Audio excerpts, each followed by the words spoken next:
إلا المتقين. صدق الله مولانا العظيم.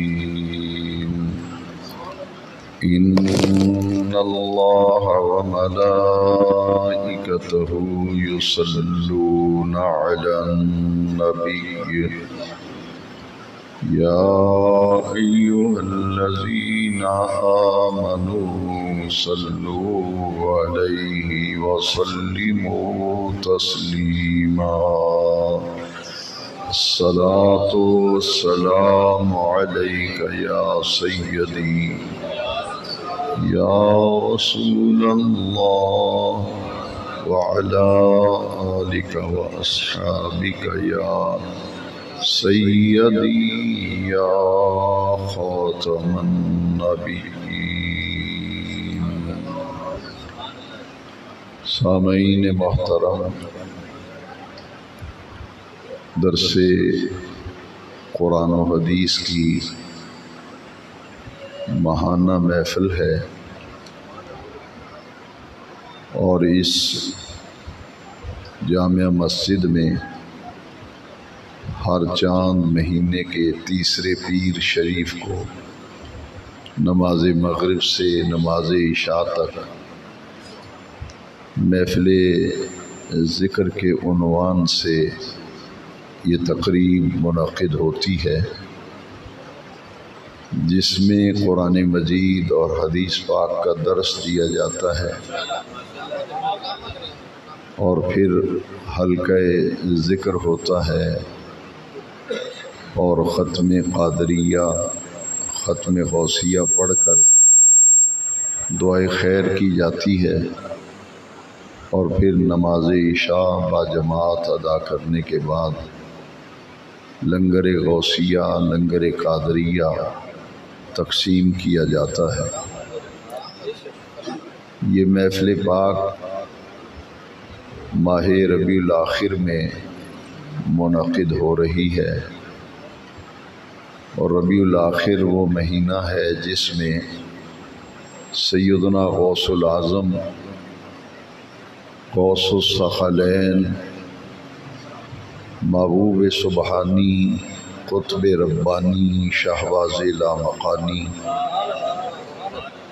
حضرت سیدنا ابو محمد الشیخ السید عبد القادر جیلانی الحسنی الحسینی رضی اللہ تعالیٰ عنہ کا عرس مبارک منایا جاتا ہے، اور یہی مہینہ آپ کے وصال مبارک کا مہینہ ہے۔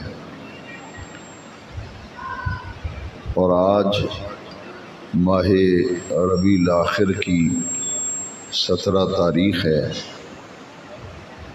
آج کے دن کو ایک اور عظیم نسبت حاصل ہے کہ سلسلہ چشتیہ کے ایک عظیم روحانی پیشوا حضرت خواجہ نظام الدین اولیاء دہلوی محبوب الہی سلطان المشائخ، آپ کا بھی آج ہی عرس مبارک ہے۔ اللہ تعالیٰ کی زمین پر اولیاء کاملین کا وجود عطائے ربانی ہے، اور اللہ کریم نے اپنے محبوب کریم صلی اللہ علیہ وسلم کی امت میں بہت سے لوگوں کو مقام ولایت درجہ ولایت عطا کیا، اور حضور کی امت میں جتنے بھی اولیاء کاملین ہیں، جن کو بھی ولایت کا مقام ولایت کا مرتبہ ملا، ان تمام اولیاء کاملین میں سیدنا عبد القادر جیلانی رضی اللہ تعالیٰ عنہ کو غوث اعظم کا مقام ملا۔ غوث کا معنی ہے فریاد کرنے والے کی فریاد سن کر اس کی مدد کو پہنچنے والا۔ یہ ولایت کا ایک منصب ہے، یہ ولایت کا ایک عہدہ ہے۔ سیدنا عبد القادر جیلانی رضی اللہ تعالیٰ عنہ اللہ کریم کی عطا سے و اللہ کریم کی عطا کی ہوئی روحانی قوت اور روحانی تصرف سے ہر فریادی کی مدد کے لیے اللہ کریم نے انہیں مقام عطا فرمایا ہے۔ جتنے بھی اولیاء کاملین ہیں ان کا تذکرہ قرآن مجید کی آیات مبارکہ کی روشنی میں ہمیں سمجھنا چاہیے۔ جس طرح نبوت ایک منصب ہے، اسی طرح ولایت بھی ایک منصب ہے۔ ہر امت کے اندر ولی ہوئے۔ قرآن مجید میں پہلی امتوں کے اولیاء کاملین کا تذکرہ موجود ہے۔ حضرت سلیمان علیہ السلام کے صحابی تھے اور یہ آپ کی امت میں بلند پایا ولی تھے۔ ان کا نام حضرت آصف ہے۔ ان کے مرتبہ ولایت اور ان کے مقام ولایت کو قرآن مجید میں اللہ کریم نے بیان فرمایا۔ عورتوں کو نبوت نہیں دی گئی لیکن عورتوں کو ولایت دی گئی، جیسا کہ قرآن مجید میں اللہ تبارک و تعالی نے حضرت عیسیٰ علیہ السلام کی والدہ ماجدہ حضرت مریم کو صدیقہ کا لقب عطا کیا۔ صدیقہ کہتے ہیں اونچے درجے کی ولیہ کو، اور صدیق کہتے ہیں اونچے درجے کے ولی کو۔ تو جس طرح انبیاء کرام کا قرآن مجید میں ذکر ہے، اسی طرح ہر امت کے اولیاء کاملین کے مقام، ان کے مرتبہ اور ان کی عزت و عظمت کا تذکرہ قرآن مجید میں جا بجا ملتا ہے۔ وقت کی گنجائش کے مطابق بغیر کسی تمہیدی گفتگو کے مقام ولایت پر کچھ باتیں قرآن مجید سے اور کچھ باتیں حدیث شریف سے عرض کرتا ہوں۔ یہ نماز کے اندر ہر نمازی جب تشہد میں بیٹھتا ہے، التحیات میں آپ بیٹھتے ہیں نماز کے اندر، تو تشہد میں التحیات میں ہم پڑھتے ہیں، ہر نمازی پڑھتا ہے السلام علیکہ ایہا النبی ورحمۃ اللہ وبرکاتہ، السلام علینا وعلی عباد اللہ الصالحین۔ کوئی ایسا نمازی نہیں ہے جو نماز میں یہ نہ پڑھتا ہو، وہ کسی مکتبہ فکر سے اس کا تعلق ہو، کسی نظریے سے تعلق ہو، ہر نمازی نماز میں پڑھتا ہے السلام علینا وعلی عباد اللہ الصالحین۔ پہلے نبی کریم علیہ السلام پر سلام عرض کیا، اور کاف ضمیر خطاب کی ہم سلام عرض کرتے ہوئے کاف ضمیر خطاب کی استعمال کرتے ہیں السلام علیکہ۔ ہر نمازی نماز میں کہتا ہے سلام ہو آپ پر، علیکہ کا معنی ہے آپ پر، السلام علیکہ، سلام ہو آپ پر، ایہا النبی، اے پیارے نبی کریم صلی اللہ علیہ وسلم آپ پر سلام ہو۔ پھر اپنے اوپر سلام ہر کوئی پڑھتا ہے، یعنی اللہ سے اپنے لیے سلامتی مانگتا ہے، السلام علینا، ہم پر بھی سلامتی ہو، ہم پر بھی سلام ہو، وعلی عباد اللہ الصالحین، اور جتنے بھی اللہ کے نیک بندے ہیں ان پر بھی سلام ہو۔ یہاں نماز کے اندر صالحین کا لفظ ہر نمازی پڑھتا ہے۔ ولایت کی 24 منزلیں ہیں، جیسا کہ حضرت سلطان باہو رحمۃ اللہ علیہ نے ولایت کی 24 کیٹیگریز، ولایت کی 24 منزلیں اپنی مشہور کتاب محق الفقراء میں لکھی ہیں۔ ان میں پہلا درجہ اور پہلی منزل جو ہے وہ صالح کی ہے، صالح نیک آدمی۔ صالحین یہ صالح کی جمع ہے۔ السلام علینا وعلی عباد اللہ الصالحین۔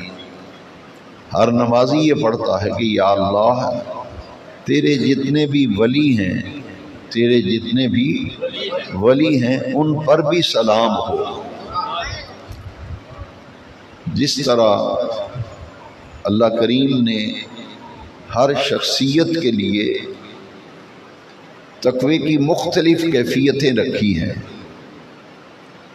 کسی کے پاس اونچے درجے کا تقوی ہے، کسی کے پاس ابتدائی درجے کا تقوی ہے، کسی کے پاس درمیانے درجے کا تقوی ہے۔ جتنی کوئی کوشش، جتنی کوئی محنت کرتا ہے اتنا پھل اسے ملتا ہے۔ لہذا اولیاء کاملین کی جو علامتیں قرآن مجید میں بیان کی گئی وہ 11ویں پارے میں سورہ یونس کی آیت نمبر 63 میں ولی کی پہچان بیان کی گئی، ان کی علامت بیان کی گئی، اور وہ 2 چیزیں بیان کی گئی۔ ہر ولی کے لیے ان 2 چیزوں کا ہونا ضروری ہے۔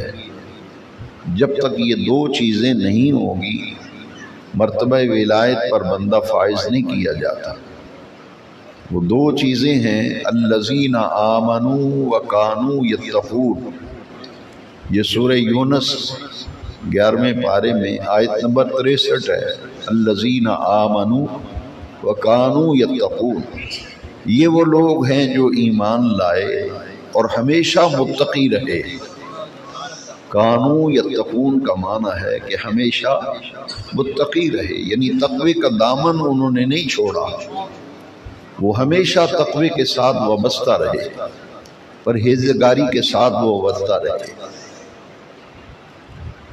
اولیاء اللہ کی 2 علامتیں قرآن مجید میں بیان کی گئیں، الذین آمنوا وکانوا یتقون، کہ ایمان لائے اور انہوں نے تقوی اختیار کیا۔ اور قرآن مجید میں سورہ الانفال میں اللہ کریم نے اولیاء کاملین کا تعارف سورہ الانفال میں بھی قرآن مجید میں تعارف کرایا۔ وہ تعارف بھی ذرا غور سے سنیے۔ اللہ کریم نے فرمایا ان اولیاؤہ الا المتقون، ان اولیاؤہ الا المتقون، کہ اللہ کے ولی تو صرف وہ ہیں جو متقی ہیں۔ اللہ کے ولی صرف وہ ہیں جو متقی ہیں۔ معلوم یہ ہوا کہ ایمان اور تقوی یہ ولایت کا معیار ہے۔ انبیاء کرام سے معجزات کا ظہور ہوتا ہے اور اولیاء کاملین سے کرامات کا ظہور ہوتا ہے، جیسا کہ قرآن مجید میں انبیاء کے معجزات کا بھی ذکر ہے اور اولیاء کاملین کی کرامات کا بھی ذکر ہے۔ لیکن یہ میری بات دل پہ لکھ لیجئے کہ کرامت معیار ولایت نہیں،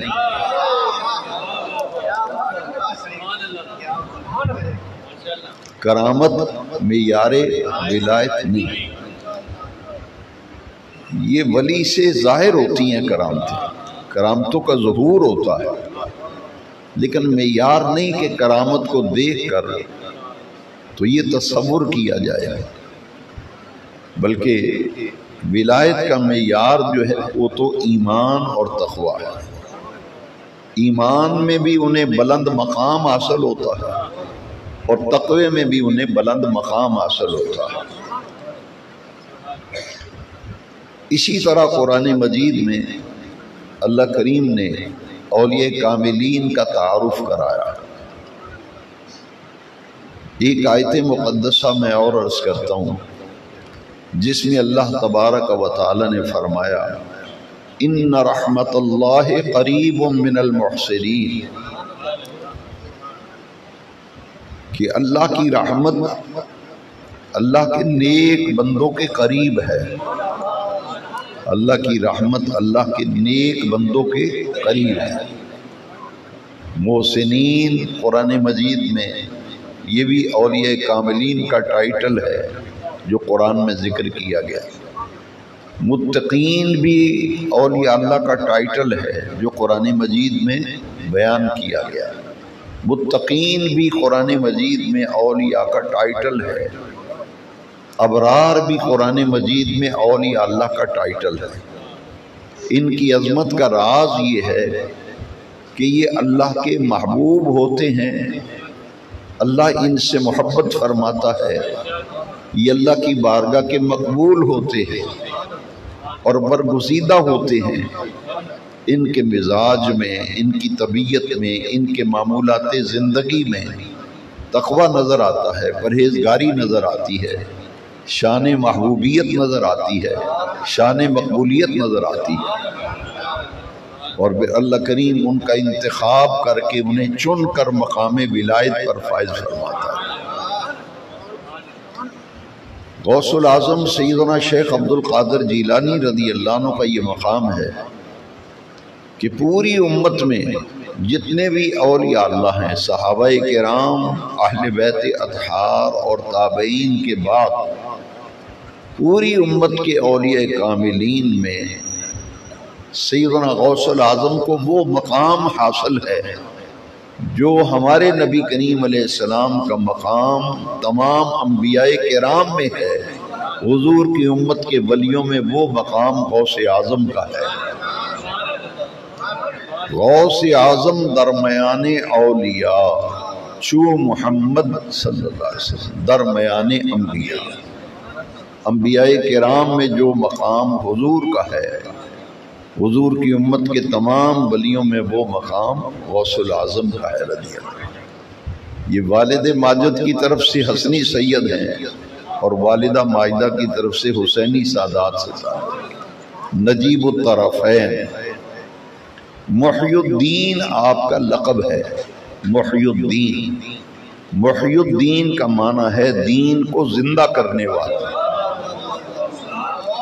دین کو محی الدین۔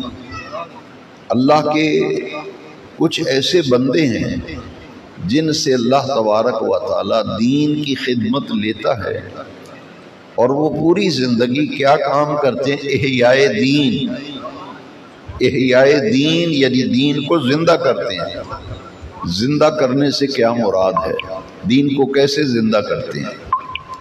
لوگ دین کی جن باتوں پر عمل کرنا چھوڑ دیتے ہیں، دین کی جن باتوں پر عمل کرنا چھوڑ دیتے ہیں یا اس دین کی بات پر عمل کرنے میں سست ہو جاتے ہیں، غافل ہو جاتے ہیں، کمزور ہو جاتے ہیں، جیسے نماز ہے کہ نماز کے معاملے میں سستی، نماز کے معاملے میں غفلت، نماز کی طرف توجہ نہ ہونا، نماز نہ پڑھنا۔ اللہ کا ولی یہ کام کرتا ہے کہ دعوت و تبلیغ کے ذریعے سے انہیں بے نمازوں کو نمازی بناتا ہے، مسجد سے جو لوگ دور ہیں انہیں مسجد کے قریب کرتا ہے، جو قرآن مجید کی تلاوت غافل ہو چکے ہوں ان کو قرآن مجید کی تلاوت پہ لاتا ہے، اور جو حضور کی سنتوں اور طریقوں کو نہیں اپناتے، غفلت کی وجہ سے، سستی کی وجہ سے، عدم توجہ سے، وہ دین سے اتنے غافل ہو جاتے ہیں کہ حضور کے طریقوں کو بھول جاتے ہیں، عمل نہیں کرتے، تو جو اللہ کا محبوب ولی ہوتا ہے وہ ان تمام باتوں کو معاشرے میں رائج کرتا ہے، اپنی تبلیغ کے ذریعے، دعوت کے ذریعے، اپنے عمل، اخلاق و کردار کے ذریعے وہ معاشرے کے اندر حضور کی سنتوں کو فروغ دیتا ہے۔ اسے احیاء سنت بھی کہتے ہیں۔ احیاء دین اور احیاء سنت۔ غوث الاعظم رضی اللہ عنہ کی کرامتیں سننے کا ہم شوق رکھتے ہیں اور سنتے ہیں، لیکن میرے نزدیک غوث الاعظم کی زندگی کا جو نمایاں کام ہے جو آپ نے کر کے دکھایا وہ کیا تھا کہ آپ نے احیاء دین کا فریضہ سر انجام دیا، احیاء سنت کا فریضہ سر انجام دیا، اور ایسے لوگ جو کہ غفلت کی زندگی گزار رہے تھے آپ نے درس و تدریس، واعظ و نصیحت، محافل ذکر، اخلاق و کردار، اس کے ذریعے سے لوگوں کو اللہ کے دین پہ لا کے کھڑا کر دیا۔ اور آپ اندازہ لگائیں کہ جب آپ ہفتے میں 3 دن واعظ فرماتے تھے تو 70,000 سے لے کر 1,00,000 کا اجتماع ہوتا تھا، کم از کم 70,000 کا اجتماع، اور زیادہ سے زیادہ 1,00,000 سے بھی تجاوز کر جاتا تھا، اور ہفتے میں صرف 3 دن واعظ فرماتے تھے، اور آپ کا واعظ سننے کے لیے دور دراز سے لوگ سفر کر کے آتے تھے۔ اسی طرح امام بخاری کا نام آپ نے سنا ہے، امام بخاری محدث ہے جنہوں نے حدیث شریف کی کتاب بخاری شریف لکھی ہے۔ یہ بھی جب واعظ فرماتے تھے تو لوگ ان کی مجلس میں، محفل میں صرف حدیث سننے آتے تھے، صرف حدیث سننے آتے تھے۔ لوگوں میں شوق ذوق تو ختم ہوتا چلا جا رہا ہے، لیکن ان لوگوں نے جو کام کیا وہ یہ تھا کہ امام بخاری جب حدیث بیان کرتے تھے تو آپ کی کرسی مسجد سے اٹھا کر چوک میں جا کے رکھ دی، اس لیے کہ مسجد میں لوگ سماتے نہیں تھے، اتنا اجتماع ہوتا تھا۔ تو امام بخاری درس دینے کے لیے آئے تو لوگوں نے آپ کی کرسی اٹھا کے چوک میں رکھی، وہاں انتظام کیا تھا، اور دور دراز سے لوگ آ کر امام بخاری علیہ رحمہ کی صحبت و مجلس میں صرف اس لیے آتے تھے کہ آج ہم نے ان سے حدیث سننے جانا ہے، حضور کی حدیثیں سننی ہیں۔ اور آپ کا جو اجتماع ہوتا تھا وہ 80,000 سے تجاوز کر جاتا تھا۔ واعظ و نصیحت، درس و تدریس، جب لوگوں تک قرآن کی آیات احادیث پہنچتی تھی، اور آپ کی جو ولایت تھی یعنی نگاہ ولایت، اس کا تصرف یہ تھا کہ جس پہ نگاہ ڈال دیتے تھے اس کی کیفیت بدل جاتی تھی۔ ڈاکٹر اقبال نے انہی لوگوں کے بارے میں کہا ہے کہ نگاہ مرد مومن سے بدل جاتی ہیں تقدیریں، نگاہ مرد مومن سے بدل جاتی ہیں تقدیریں، جو ہو ذوق یقین پیدا تو کٹ جاتی ہیں زنجیریں۔ تمنا درد دل کی ہو تو کر خدمت فقیروں کی، تمنا درد دل کی ہو تو کر خدمت فقیروں کی، نہیں ملتا یہ گوہر بادشاہوں کے خزینوں۔ یہ معیار ہے تقوی اور ایمان۔ سیدنا غوث الاعظم شہنشاہ بغداد رضی اللہ تعالیٰ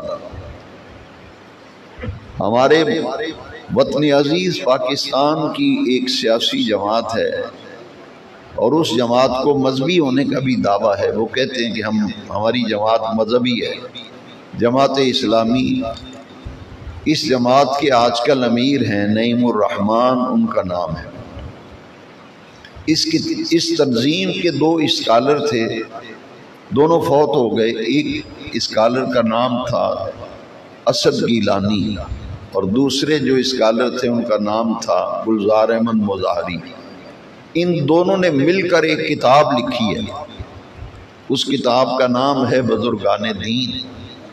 اس کتاب میں لکھتے ہیں کہ شیخ عبد القادر جیلانی اس پائے کے بزرگ تھے کہ انہوں نے 40 برس عشاء کے وضو سے فجر کی نماز پڑھی۔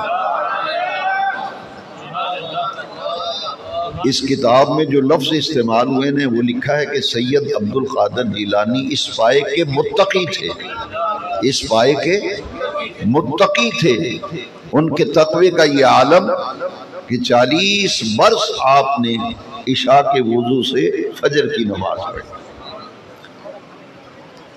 یہ اولیاء کاملین ہیں، اللہ کے مقرب ہیں، اللہ کے محبوب ہیں۔ لیکن افسوس کہ لوگوں نے قرآنی اصطلاح کو ترک کر کے، چھوڑ کر، قرآنی اصطلاحات کو نظر انداز کر کے لوگ انہیں بابا کہنے لگے کہ یہ بابے ہیں اور یہ بابوں کو مانتے ہیں، یہ بابوں کے پیچھے بھاگتے ہیں۔ قرآن مجید میں انہیں متقین کہا گیا، قرآن مجید میں انہیں صالحین کہا گیا، قرآن مجید میں انہیں محسنین کہا گیا، قرآن مجید میں انہیں ابرار کہا گیا، قرآن مجید میں انہیں منیب کہا گیا۔ یہ ہے اولیاء اللہ۔ اس لیے منفی پروپیگنڈا اور نیگیٹو پروپیگنڈا نوجوانوں کو ورغلانے کے لیے کہتے ہیں بابے تشیع کوئی نہیں، یہ بابوں کے پیچھے بھاگتے ہیں۔ آئیے میں اور آپ اس محفل میں یہ دیکھیں کہ بابے شے ہیں یا نہیں۔ بابے کا ٹائٹل تو یہ دیتے ہیں نا، قرآن انہیں متقین کہہ رہا ہے اور نماز کے اندر پڑھتے ہیں، ہر کوئی پڑھتا ہے، آپ بھی پڑھتے ہیں، جو نہیں مانتا وہ بھی پڑھتا ہے۔ وَعَلَىٰ عِبَادِ اللَّهِ الصَّالِحِينَ۔ اگر ہمیں سمجھ نہیں آئی تو ہم آپ سے اتنا ضرور عرض کریں گے کہ ہمیں سمجھائیں وہ کون ہے جن پہ نماز میں سلام پڑھتے ہو، وہ کون ہے جن پہ سلام پڑھتے ہیں؟ تو اس کے سوا کوئی جواب نہیں کہ وہ اللہ کے ولی ہیں، صالحین ہیں، کیونکہ ولایت کے 24 درجات میں سے پہلا درجہ صالح کا ہے اور 24واں اور آخری درجہ صحابی کا ہے۔ اب یہ کہتے ہیں بابے شے کوئی نہیں، تو بابے تو اتنی بڑی شے ہیں کہ قرآن مجید میں موجود ہے کہ حضرت سلیمان علیہ السلام ان کے درباری موجود تھے، ان کے صحابی بیٹھے ہوئے تھے۔ آپ نے اپنے تمام صحابیوں سے کہا، اور صحابی ولایت کا ایک درجہ ہے، صحابی ہونا ولایت کا ایک اور سب سے اونچا درجہ ہے۔ ولایت میں صحابی سے اوپر درجہ کوئی نہیں، اس سے اوپر پھر نبوت کا مقام ہے۔ تو آپ نے اپنے درباریوں سے فرمایا ایکم یاتینی بعرشہا، اے میرے درباریوں تم میں سے کون ہے جو سبا کی ملکہ بلقیس کا تخت اس کے آنے سے پہلے اٹھا کے لے آئے؟ کون لائے گا تخت؟ سنیے قرآن مجید کیا فرماتا ہے، پھر فیصلہ کریں کہ قرآن کی بات ماننی ہے یا انجینئر کی بات ماننی ہے۔ انجینئر کو کیا پتہ، دین کا علم جو ہے وہ تو عالم کو پتہ ہے نا۔ اس لیے اس بات میں غور کریں کہ قرآن کیا کہہ رہا ہے۔ آپ نے اپنے درباریوں سے فرمایا تم میں سے کون ہے جو ملکہ سبا کا تخت لے کے آیا؟ بعض لوگ مغالطہ دیتے ہیں، تو حضرت سلیمان علیہ السلام نے رب سے کیوں نہ عرض کی؟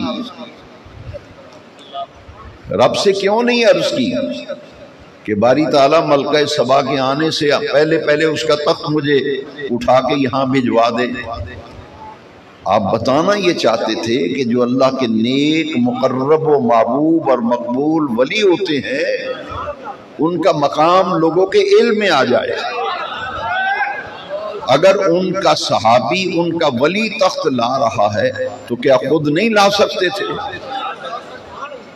نہ خود لائے نہ رب سے دعا کی، تاکہ ان لوگوں کو پتہ چلے کہ جن کو اللہ ولی بناتا ہے پھر انہیں بڑا مقام عطا کرتا ہے۔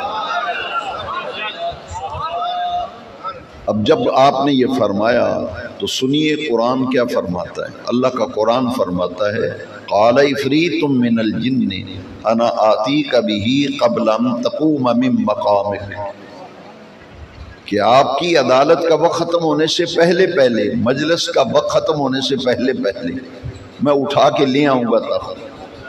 قال عفریت من الجن، طاقتور جن نے کہا۔ تو حضرت سلیمان علیہ السلام نے کیا جواب دیا کہ مجھے اس سے جلدی چاہیے، مجھے اس سے، یہ تاخیر ہے، وہ تو بالکل قریب آ گئی شہر کے باہر چوک میں، اس کے آنے سے پہلے پہلے مجھے تخت چاہیے۔ اب سنیے قرآن کیا کہتا ہے، یہ کہتے ہیں باب شاہی کوئی نہیں، تو پھر قرآن کی آیت سن کر سمجھ کر فیصلہ کریں کہ ولی کا مقام کیا ہے۔ یہ ان کی اہانت کرتے ہیں۔ قرآن نے کہا قال الذی عنده علم من الکتاب، ایک انسان کھڑا ہوا، اگر ہمیں نہیں پتہ چلا تو ہمیں بتاؤ یہ کون تھا انسان جس کے متعلق عرش والا رب قرآن میں فرما رہا ہے قال الذی عنده علم من الکتاب۔ ولایت کے لیے علم معیار ہے، ولایت کے لیے جاہل بندہ ولی ہو ہی نہیں سکتا، ان پڑھ الٹریٹ جاہل جس کے پاس علم ہی نہیں۔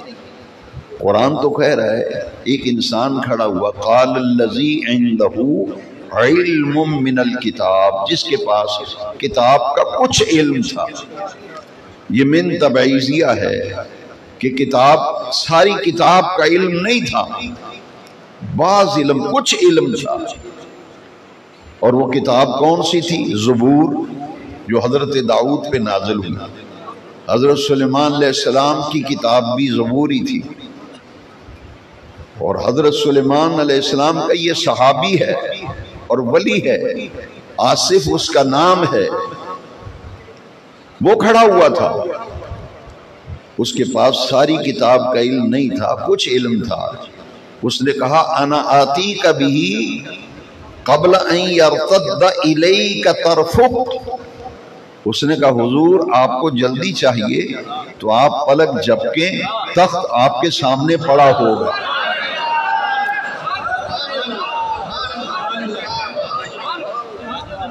میرے نوجوان بیٹوں، بھائیوں، بزرگوں، دوستوں، بچوں، یہ قرآن ہے، قصہ کہانی نہیں۔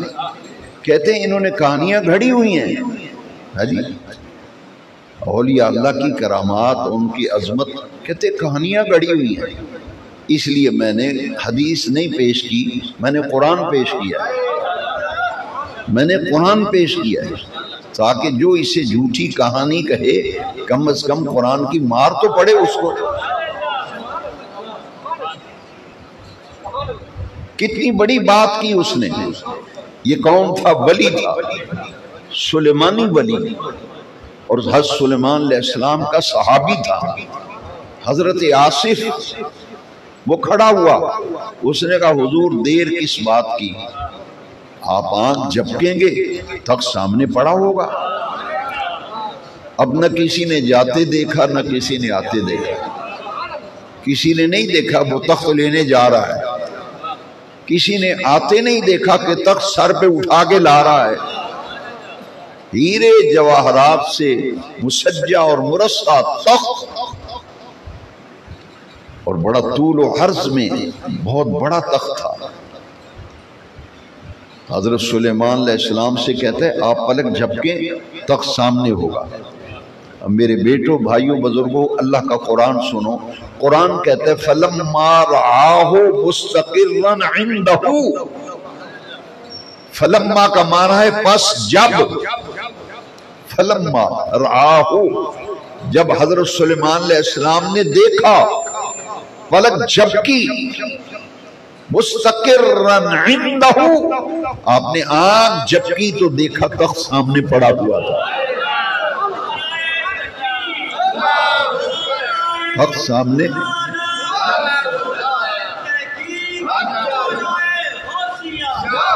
نہ کسی نے جاتے دیکھا نہ کسی نے آتے دیکھا۔ پیارے بھائیوں، اللہ کا قرآن ہے فلما رعاہ مستقرا عنده، پلک جھپکی تو تخت سامنے پڑا ہوا تھا، اور کیا کہا؟ یہ ہے اللہ کے ولیوں کی یہ شان ہے، اتنا بڑا کام کہ جائے بغیر اٹھا کے لائے بغیر اتنی روحانی قوت، اتنا روحانی تصرف کہ تخت سامنے موجود پایا حضرت سلیمان علیہ السلام، تو کیا کہا؟ ھذا من فضل ربی، ھذا من فضل، یہ میرے رب کا فضل ہے۔ بس بات اتنی سی ہے بیٹوں، جوانوں، بزرگوں، بھائیوں، فضل رب کا ہوتا ہے، کن پہ؟ اولیاء اللہ پہ۔ کسی کی باتوں کے چکر میں نہ آئیں، یہ تو رب کا فضل ہے۔ ھذا من فضل، قرآن کی آیت ہے، یہ تو اللہ کا فضل ہے کہ فرمایا جو کچھ تم دیکھ رہے ہو کہ جائے بغیر تخت موجود ہے، میں لے آیا ہوں، تو یہ سب کچھ کیسے ہوا، کیوں کر ممکن ہوا؟ فرمایا ھذا من فضل ربی، یہ جو کچھ کمال آپ دیکھ رہے ہیں یہ محض میرے رب کریم کا فضل ہے،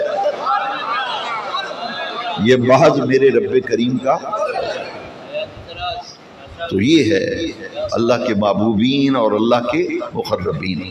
سیدنا عبد القادر جیلانی رضی اللہ عنہ فرماتے ہیں میں مشرق میں ہوں، میرا مرید مغرب میں ہو، مجھے مدد کے لیے پکارے تو میں اس کی مدد کو پہنچتا ہوں۔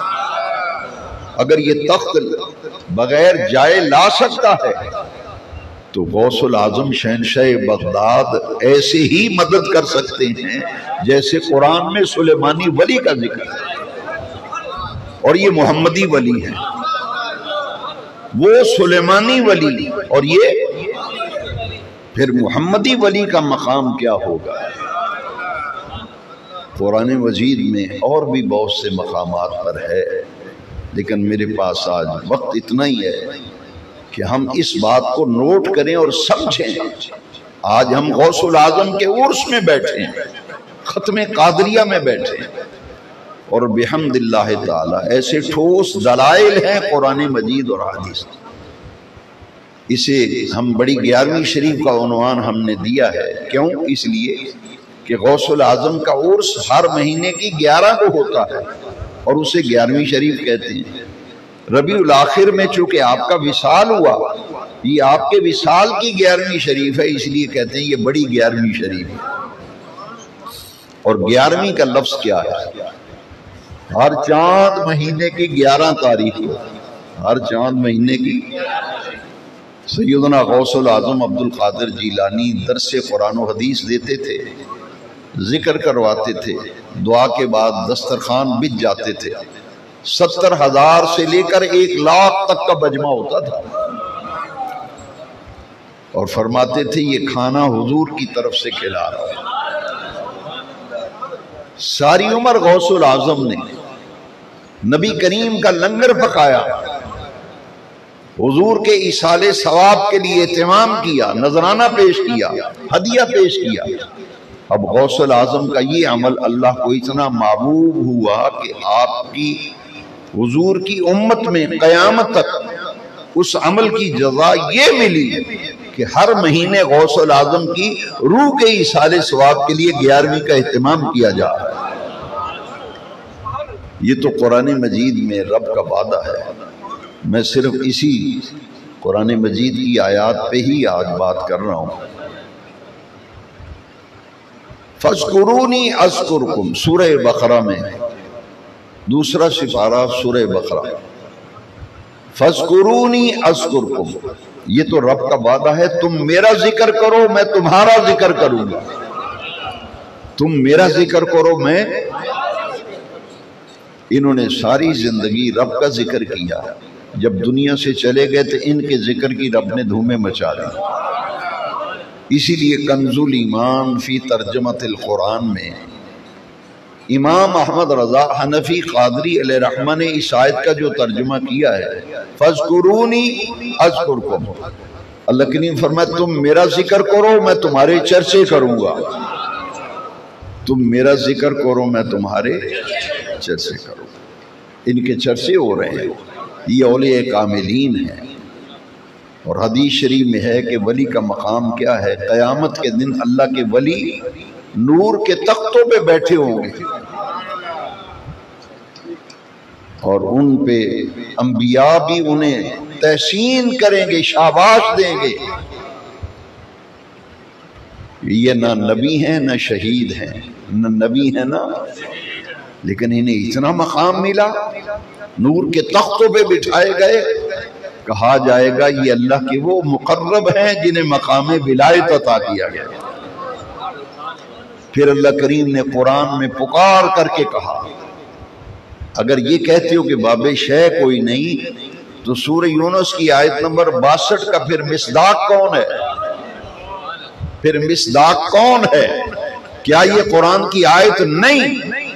اگر آیت ہے اور یقیناً ہے، آیت ہے اور یقیناً ہے، تو پھر بتاؤ یہ کون ہے؟ پھر قرآن کہہ رہا ہے الا ان اولیاء اللہ، الا ان اولیاء اللہ لا خوف علیہم ولا هم یحزنون۔ غور سے سنو، الا کا معنی غور سے سنو، ان اولیاء اللہ، بلا شبہ جو اللہ کے ولی ہیں، لا خوف علیہم، ان پر کوئی خوف نہیں، ولا هم یحزنون، اور انہیں کسی قسم کا غم نہیں ہوگا۔ ولی اللہ کا معنی یہ قرآنی لفظ ہے، اس لیے میں اس پہ بات کرتا ہوں۔ لغت کی مشہور کتاب عربی کی قاموس اٹھاؤ، اس میں لکھا ہے ولی کا ایک معنی ہے قریب ہونے والا، ولی کا معنی ایک معنی ہے مددگار، ایک معنی ہے مدد کرنے والا، ایک معنی ہے محبوب، ولی، اور اس اللہ کا ولی جو ہے اسے کہتے ہیں ولی اللہ، اللہ کا ولی۔ اب چونکہ ولی اللہ کا لفظ آ گیا تو اس کا معنی کیا بنے گا؟ ولی کا معنی ہے قریب ہونے والا، ولی اللہ کا معنی ہے اللہ کے قریب ہونے والا۔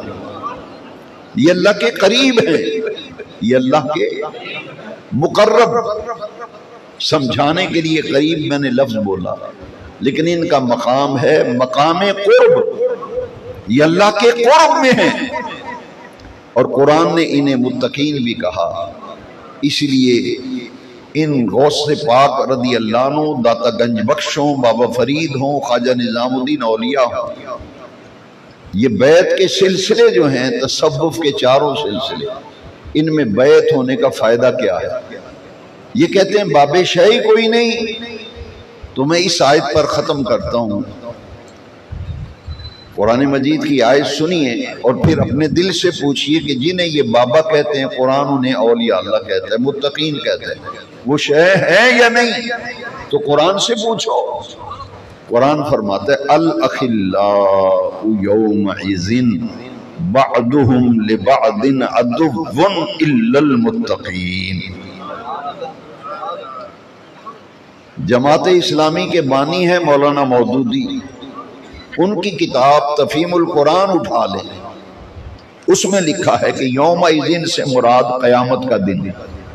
انہوں نے لکھا ہے کہ اس آیت میں جو یوم اذن کا لفظ آیا ہے اس سے مراد ہے یوم قیامت، قیامت کا دن۔ اب معنی کیا ہوگا؟ عربی میں دوست کو خلیل کہتے ہیں، اور خلیل کی جمع ہے اخلا۔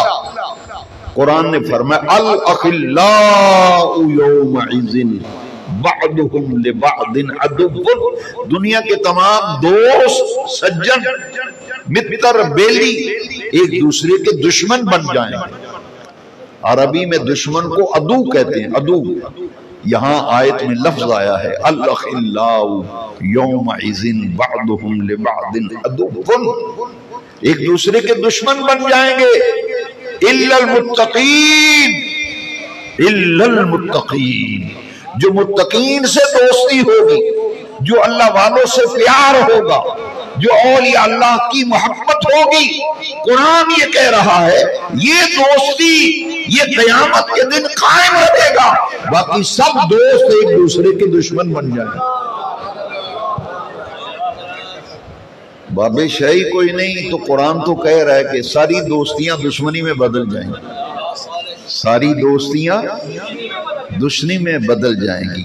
بعضهم لبعض عدو الا المتقین ان اولیاءہ الا المتقون۔ یہاں متقون اور متقین سے مراد اولیاء اللہ ہے، جنہیں لوگ بابا کہتے ہیں، قرآن انہیں متقین کہہ رہا ہے۔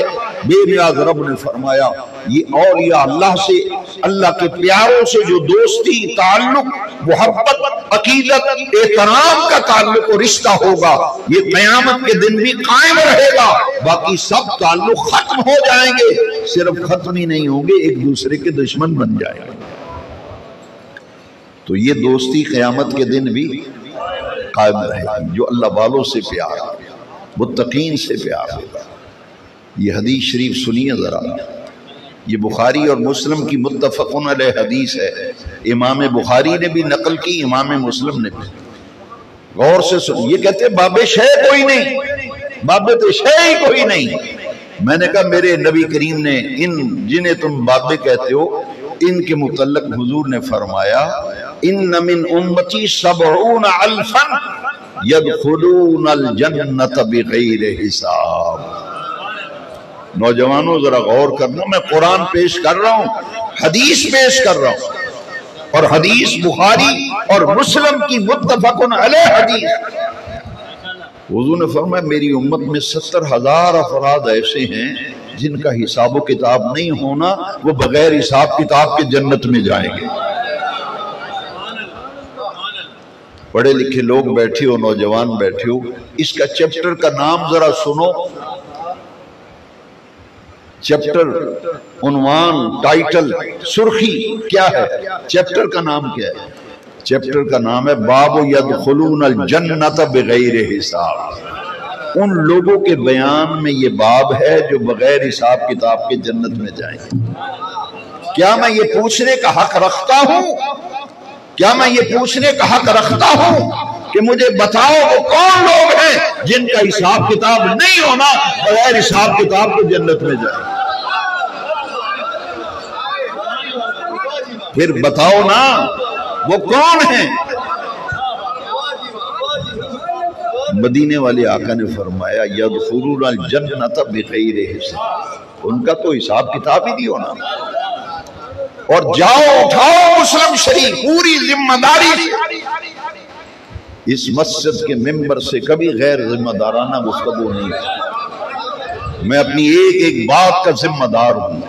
مسلم شریف کی اسی حدیث کو نکالو اور اس کے حاشیے میں دیکھو، وہاں 70 لاکھ افراد کا ذکر ہے۔ فرمایا میری امت میں 70 لاکھ لوگ ایسے ہوں گے جو بغیر حساب کتاب کے جنت میں جائیں گے۔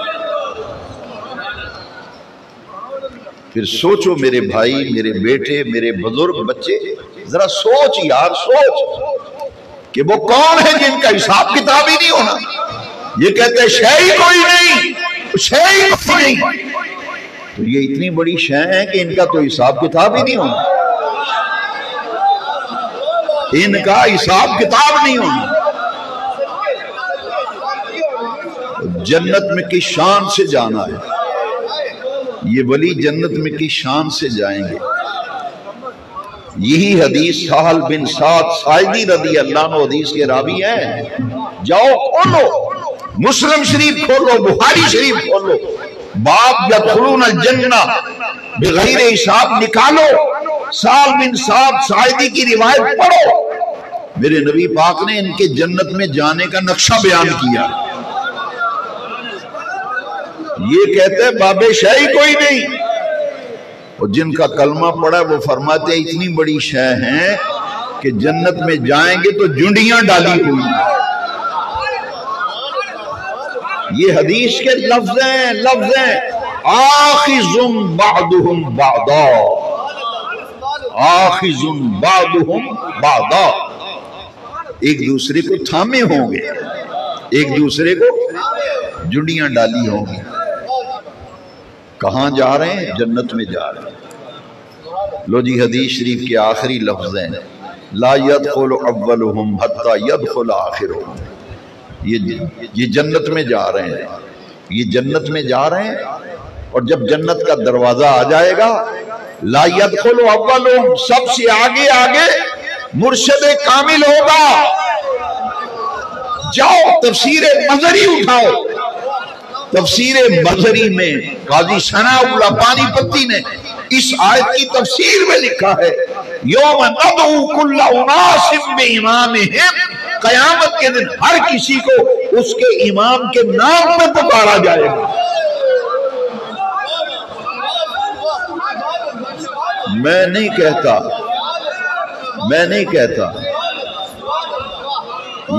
کہتا یہ قاضی ثناء اللہ پانی پتی لکھتے قیامت کے دن آواز آئے گی، او نقشبندیو، او قادریو، او چشتیو، او سہر وردیو،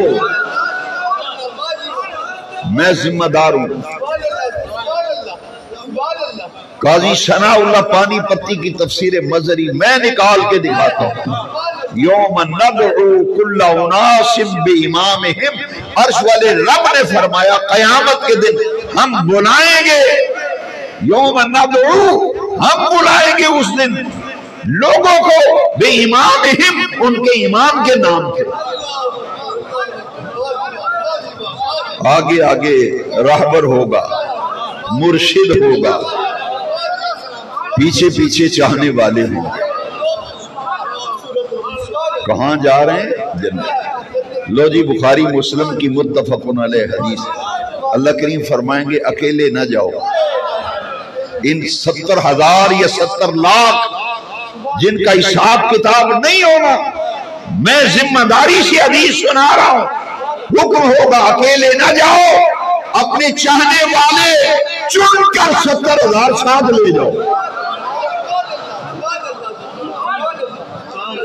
اپنے چاہنے والوں کو 70,000 بندہ چن لو، آپ سے پیار کرنے والے، آپ کو چاہنے والے، آپ سے محبت، ان کو ساتھ لے لو، اکیلے نہ جاؤ، ان کو بھی ساتھ جنت میں لے جاؤ۔ جب جنت کا دروازہ آ جائے گا، میں بخاری مسلم کی حدیث پڑھ رہا ہوں، لا يدخل اولهم، وہ جو سب سے آگے ہے وہ جنت میں نہیں جائے گا، وہ دروازے میں کھڑا ہو جائے گا۔ فرشتے کہیں گے چلو جنت میں، جنت کی بہاریں آپ کی منتظر ہیں، چلیے تشریف لے جائیے۔ ولی کہے گا نہیں میں تو یہیں کھڑا ہوں، میں تو نہیں جاتا۔ حدیث کے لفظ ہیں لا يدخل اولهم، جو سب سے آگے رہبر ہوگا، پیچھے چاہنے والے ہوں گے، وہ جنت میں نہیں جائے گا، دروازے پہ کھڑا ہو جائے گا۔ حتی يدخل آخرهم، جب تک آخری چاہنے والا، جب تک آخری چاہنے والا جنت میں نہیں جائے گا، اللہ کا ولی جنت میں نہیں جائے گا۔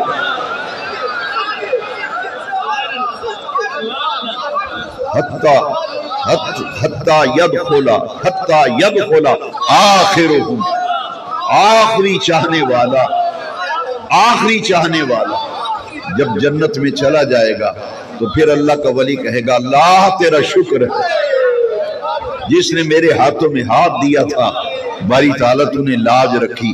رب کا شکر ادا کرتے ہوئے سب سے آخر میں مرشد کامل جنت میں چلا جائے گا۔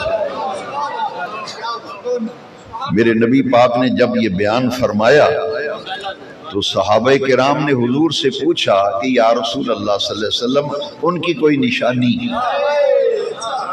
حضور جن کی آپ یہ باتیں سنا رہے ہیں حساب کتاب نہیں ہونا، بغیر حساب کتاب کے جائیں گے، اور انہیں اکیلے نہیں جانے دیا جائے گا، کہا جائے گا ماننے والے چاہنے والے 70,000 کو ساتھ لے لو، جنڈیاں ڈال کے جائیں گے 3، چوتھا سب سے آگے مرشد ہوگا، اور وہ جنت میں نہیں جائے گا جب تک 5واں آخری نہ چلا جائے۔ صحابہ نے پوچھا حضور ان کی کوئی نشانی بتا دیں، ان کی کوئی پہچان، ان کی کوئی علامت، کوئی نشانی؟ میرے آقا کے حدیث کے آخری لفظ ہیں، غور سے سننا، بخاری اور مسلم دونوں میں میرے آقا نے فرمایا وجوہہم کصورت القمر کلیلۃ البدر، ان کے چہرے 14ویں رات کے چاند کی طرح چمک دمک رہے ہوں گے، ان کے چہرے 14ویں رات کے چاند کی طرح چمک، یہاں بھی چمکتے ہیں وہاں بھی چمکیں گے، یہاں بھی چمکتے ہیں وہاں بھی چمکتے ہیں۔ حضرت عبداللہ ابن عباس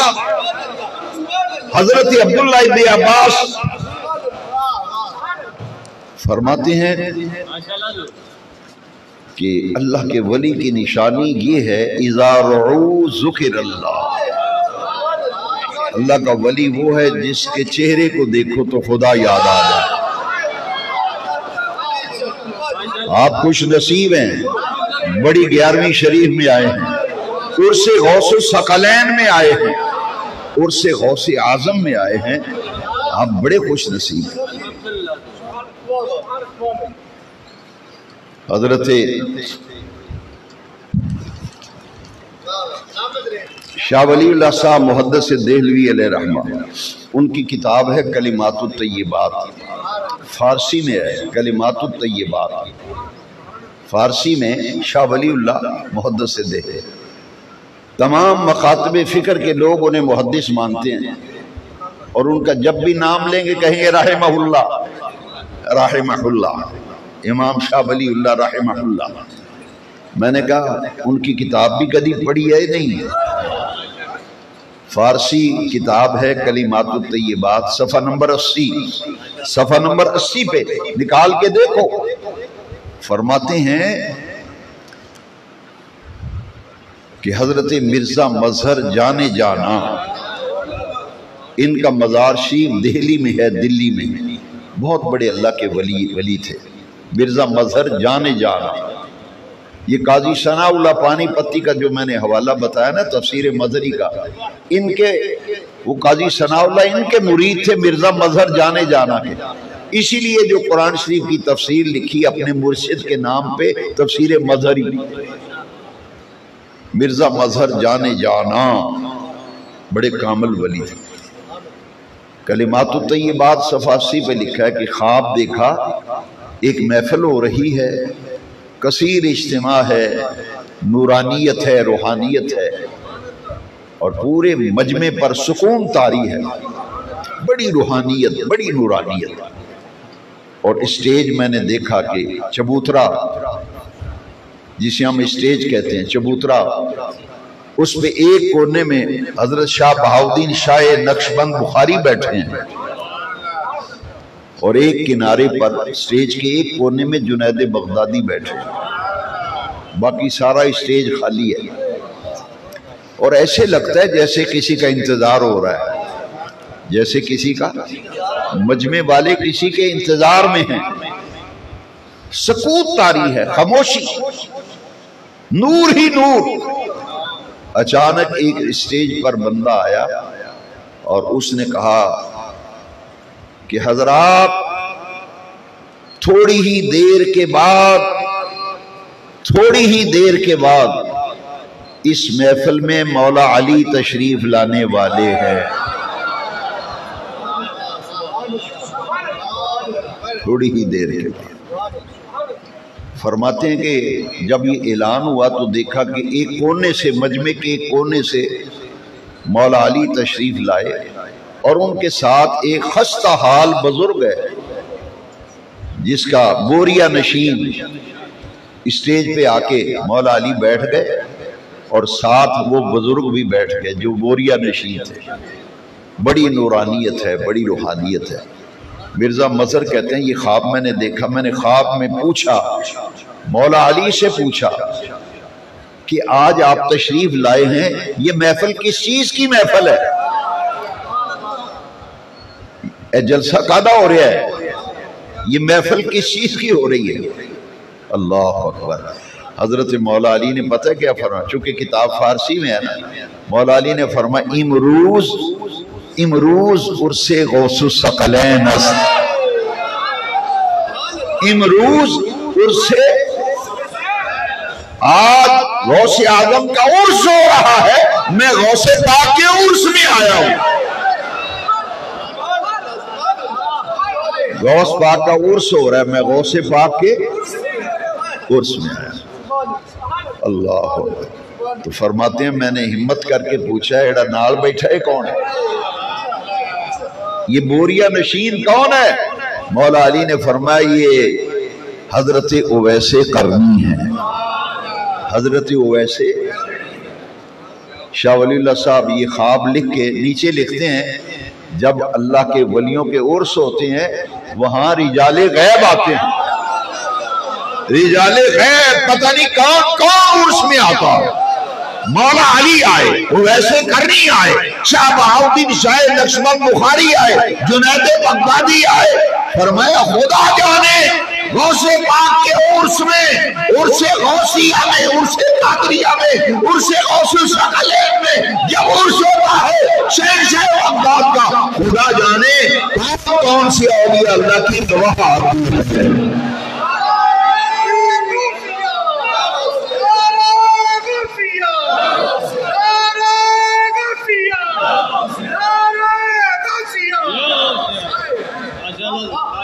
وآخر دعوانا اذان ہوتی ہے، صفیں بنا لیں۔